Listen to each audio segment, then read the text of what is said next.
Cinema உலகம் வந்து சிலருக்கு வந்து கலைகளை மட்டுமே கொடுக்கும். சிலருக்கு மணியை கொடுக்கும். சிலருக்கு வந்து புகழை மட்டும் கொடுக்கும். சிலருக்கு வந்து எதுவுமே கொடுக்காது. சிலருக்கு வந்து எல்லாம் கொடுத்து நோயை கொடுக்கும். சிலருக்கு வந்து உறவினர்கள் நண்பர்கள் மூலமா ஒரு சதி திட்டத்தை உருவாக்கி திருப்பி பழையபடியே கொண்டு வந்துடும். இப்படிப்பட்டதுதான் சினிமா உலகம். இந்த சினிமா உலகத்துல வந்து நீங்க உங்களுக்கான தேவைகளை வந்து நீங்க தான் பேசணும். உங்களுக்கான உழைப்புக்கான அங்கீகாரத்தையும் நீங்க தான் பேசணும். அதிலிருந்து பேசாத மனிதர், எதையும் ஏற்றுக்கொள்ளக்கூடிய மனப்பக்குவம் உடையவர், எல்லோர்ட்டையும் வந்து அன்பு கொண்டவர் யாருன்னு பாத்தீங்கன்னா இசையமைப்பாளர் ஆர்.கே. சேகர். இவர் யாருன்னு பாத்தீங்கன்னா நடிகர் ஏ.ஆர். ரகுமான் சாரோட தந்தை. 1933 ஜூன் 21 திருவள்ளூர் மாவட்டம் கீழனூர் பூர்வீகத்தை சேர்ந்தவங்க. இவருடைய தந்தை வந்து ராஜகோபால். தந்தையால தான் ஈர்க்கப்பட்டு சினிமா இசையில வந்து மூழ்கியவர்னு சொல்லலாம். சென்னை மயிலாப்பூர் உட்பட கோயில்ல வந்து தேவாரம் திருவாசகம் பாடுறவர், காத கலைச்சேவம் செய்கிறவர். இவருடைய மகன் தான் வந்து இசையமைப்பாளர் ஆர்.கே. சேகர். தந்தை வந்து என்னன்னா எண்ணற்ற இசை நிகழ்ச்சிக்கு பையனை கூட்டிட்டு போறாரு. அப்படி கூட்டிட்டு போறப்ப வந்து பல கோயில்ல வந்து இசையமைச்சு பாட்டு பாடுறாரு. இப்ப மயிலாப்பூர்ல இருக்க பல கோயில்ல வந்து இவங்க எல்லாமே பாட்டு பாடியிருக்காங்க. ஸோ தந்தையும் மகனும் சேர்ந்து சென்னையில வந்து இசையமைப்பாளர் ஆர்.கே. சேகர் ஒரு மியூசிக் டைரக்டர் ஆறதுக்கு முன்னாடி வந்து சென்னையில இவருக்குன்னு ஒரு தனி குழு வச்சு தனியா வந்து பண்ணிக்கிட்டு இருக்காரு. ஆர்.எஸ். மனோகர் சாரோட குழுல வந்து சேர்ந்து புதிய வந்து வரலாற்று புதினத்தோட இசையை வந்து வடிவமைச்சு தர்றாரு. இதன் மூலமா அவருக்கு சினிமா இண்டஸ்ட்ரியில பல நல்ல பேர் கிடைக்குது. புகழ்பெற்ற மேடை நாடகங்களுக்கு வந்து இசையமைப்பாளராக வந்து புரிகிறாரு. இதுக்கிடையில பாத்தீங்கன்னா ராஜகோபாலன் குலசேகரன், அதாவது ஆர்.கே. சேகர் சார் வந்து சினிமா வந்து ஆசை, அதாவது வந்து என்ன சொல்றதுன்னா அவர் ஆர்.எஸ். மனோகருடைய ட்ரூப்ல இருக்கனால அவருக்கு சினிமா கான்டாக்ட் கிடைக்குது. ஸோ இதன் மூலம் வந்து சினிமா ஆசை வருது. இசையமைப்பாளர் எம்பி சீனிவாசன் உதவியாளரா தன்னுடைய சினிமா வாழ்க்கை பயணத்தை வந்து தொடங்குறாரு. இசையமைப்பாளர் ஆர்.கே. சேகருடைய ஒரே பிரச்சனை என்னன்னா எதையுமே வந்து ஒரு அதிர்ந்து பேசாத மனிதர். உழைப்புன்னு தான் இருப்பாரு. அவர் வந்து சரியா சாப்பிடுறது இல்ல. உழைப்புக்கான அங்கீகாரத்தை வந்து அவர் வந்து கேட்டு பெறல. ஸோ இது ஒரு பெரிய விஷயம். ரெண்டாவது வந்து என்னன்னா நீங்க வந்து பெரிய பெரிய மியூசிக் டைரக்டர் வந்து இவர் வந்து ஒர்க் பண்ணியிருக்காரு. இவர் வந்து இசையமைப்பாளர் எம்பி சீனிவாசன் சார் முடிச்சோடனே வந்து பாத்தீங்கன்னா மலையாள இசையமைப்பாளர் தட்சிணாமூர்த்தி, அர்ஜுனன், தேவதாசன், சலீம் சௌத்ரி உட்பட வந்து பெரிய பெரிய மியூசிக் இயக்குநர்கள்ட்ட வந்து 100க்கும் மேற்பட்ட படங்கள்ல வந்து உதவியாளராக பண்ணியிருக்காரு. இப்ப இந்த பல படங்கள் வந்து பெரிய ஹிட்டா இருக்கு. இதுக்கு ஹிட்டுக்கு பின்னாடி இவருடைய உறுதுணையும் உழைப்பு இருக்கு.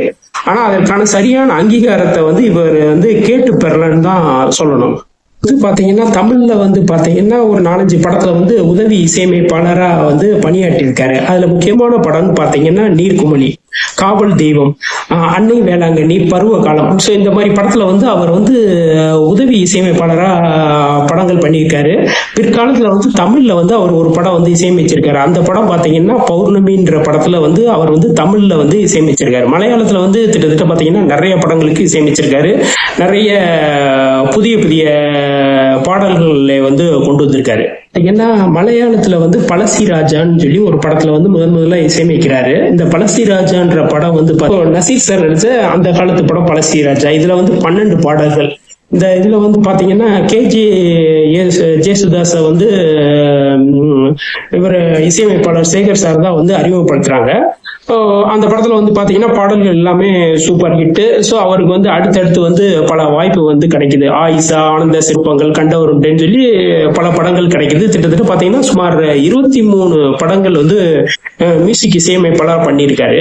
ஆனா என்ன ஒரு பிரச்சனைனா அவர் வந்து என்னன்னா அவருக்கான அங்கீகாரத்தையும் சரியான ஊதியத்தையும் அவர் வந்து கேட்கல. உழைப்பு மட்டும்தான் இருந்தாரு. அவருக்கான ஊதிய உயர்வு வந்து கொடுக்கல. அதாவது வந்து என்னன்னா வாய்ப்பு வர்றதே இங்க பெரிய விஷயமா இருக்கிறப்ப வந்து அதை ஒரு பெருசா அவர் பொருட்படுத்தல. இந்த பொருட்படுத்தாத விஷயம்தான் அவர் சரியாக சாப்பிடாம வேலை இருக்கிற அந்த பிரச்சனைகள், அதாவது இரு பிரச்சனை, ஊதியம் பிளஸ் வந்து சரியான சாப்பாடு, இதுதான் அவருடைய வாழ்க்கையை வந்து ஒரு நிலை குலைய வச்சதுன்னு சொல்லலாம். இசையமைப்பாளராக இருக்கிற சமயம் வந்து கஸ்தூரின்றவங்களை வந்து மனம் முடிக்கிறாரு. நண்பர்கள் உற்றார் உறவினர்கள் முன்னில வந்து திருப்பதியில வந்து மேரேஜ் பண்றாரு. அவருக்கு வந்து என்னன்னா ரேகா, பாலா, காஞ்சனான்னு சொல்லி 3 மகள்கள் பிறக்கிறாங்க. இன்னொரு ஒரு பையன் பிறக்கிறார், திலீப் குமார். அவர் வந்து என்னன்னா பாத்தீங்கன்னா இசையமைப்பாளர் சேகர் சார் வந்து பாத்தீங்கன்னா அவருக்கு ஜோதிடத்துல ஈடுபாடு. ஸோ குழந்தை பிறக்கிறதுக்கு முன்னாடி சொல்லிட்டாரு, உங்களுக்கு ஒரு பையன் பிறப்பான், அந்த பையன் வந்து பெரிய அளவு ஃபேமஸ் ஆவான். இதை வந்து அவர் பல இடத்துல வந்து பல இசையமைப்பாளர் அவர் கூட அந்த ட்ரூப்ல வந்து சொல்லியிருக்காரு. அவருடைய பையன் வந்து திலீப் குமார். திலீப் குமார் யாருன்னா அவர் தான் வந்து பின்னால வந்து ஏஆர் ரகுமானா மாறுறாரு.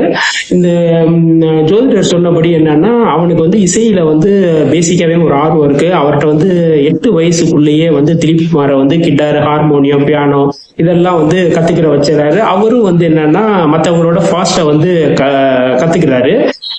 எதையுமே வந்து கிரகிக்கக்கூடிய சக்தி அவர்கிட்ட இருக்கு.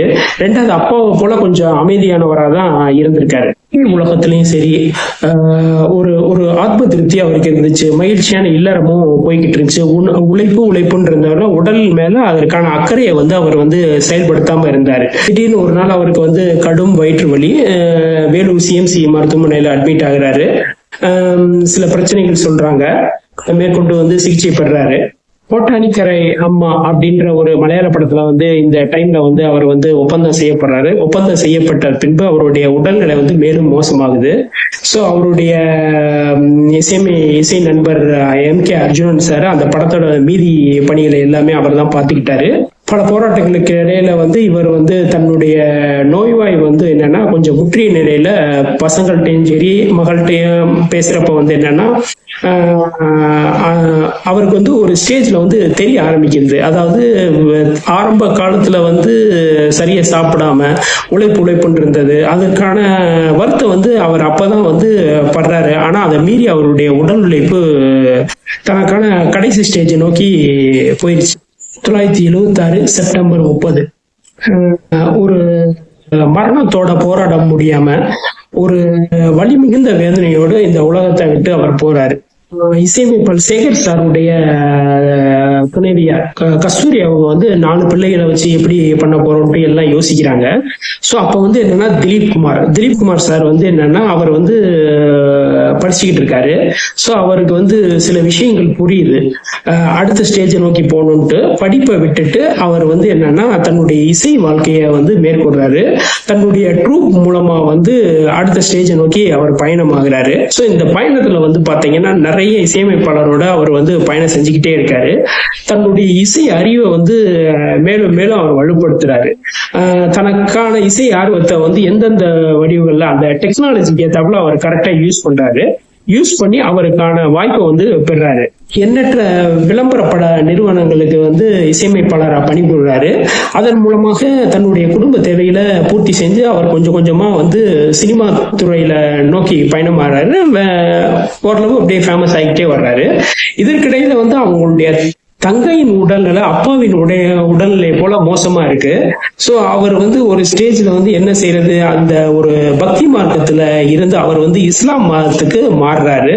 ஸோ இஸ்லாம் மதத்துக்கு மாறுறப்ப வந்து என்னன்னா ரகுமான்ற பேரை ஏஆர் ரகுமான்ற பேரா மாத்துறாரு. ஸோ இதுக்கிடையில அவருடைய முதல் படம் வந்து மணிரத்னோட முதல் படம் ரோஜா வந்து வெளியாகுது. அதுக்கடுத்து அவர் நினைச்சு பார்க்காத உயரத்தை அடைகிறாரு. உயரத்தை அடைஞ்சு வந்து ஆஸ்கார்ல வந்து 2 அவார்டுகளை இசைக்காக வாங்குறாரு. ஏஆர் கஸ்தூரி அவங்க வந்து சரிமா பேகமா மாறுறாங்க. சகோதரி பாத்திமா வந்து ஏஆர் ரெஹனாவா மாறுறாங்க. அப்புறம் வந்து என்னன்னா உங்களுக்கு வந்து இஸ்ராத்ன்ற பேர் வந்து இன்னொரு சகோதரி அவங்க வந்து மாறிக்கிறாங்க. இஸ்லாம் மதத்துக்கு டோட்டலாவே மாறிடுறாங்க.